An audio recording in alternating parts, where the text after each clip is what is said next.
بسم اللہ الرحمن الرحیم۔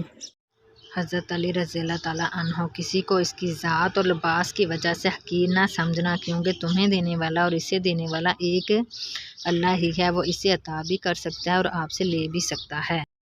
کسی نے حضرت علی رضی اللہ تعالیٰ عنہ سے پوچھا، دوست اور بھائی میں کیا فرق ہے؟ تو آپ صلی اللہ علیہ وسلم نے فرمایا، بھائی سونا ہے اور دوست ہیرا ہے۔ اس آدمی نے کہا، آپ نے بھائی کو کم قیمت اور دوست کو قیمتی چیز سے کیوں تشبیہ دی؟ تو آپ صلی اللہ علیہ وسلم نے فرمایا، سونے میں اگر دراڑ آ جائے تو اس کو پگھلا کر بالکل پہلے جیسا بنایا جا سکتا ہے، مگر اگر ہیرے میں دراڑ آ جائے تو وہ پہلے جیسا نہیں بن سکتا۔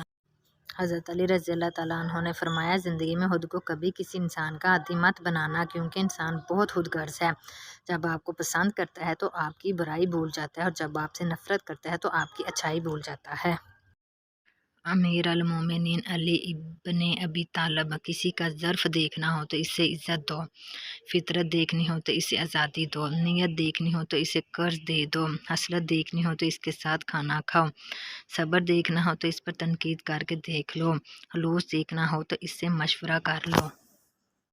امیر المومنین علی ابن ابی طالب، تمہاری نیت کتنی ہی اچھی کیوں نہ ہو، دنیا تمہیں تمہارے دکھاوے سے جانتی ہے، لیکن یہ بھی بات یاد رکھیں کہ دکھاوا جتنا بھی اچھا کیوں نہ کر لو، اللہ تمہیں تمہاری نیت سے جانتا ہے۔ امیر المومنین علی ابن ابی طالب، جھوٹ کو جھوٹ کی وجہ سے 3 مصائب پیش آتے ہیں۔ اللہ تعالیٰ اس سے ناخوش ہوتا ہے، لوگ اسے ذلیل و خوار سمجھتے ہیں، اللہ تعالیٰ کے فرشتے بھی اس سے ناخوش ہوتے ہیں۔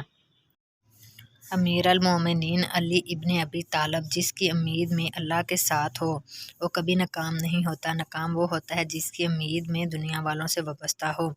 امیر المومنین علی ابن ابی طالب، ایمان اور حیا دو ایسے پرندے ہیں کہ اگر ان میں سے ایک اڑ جائے تو دوسرا خود ہی اڑ جاتا ہے۔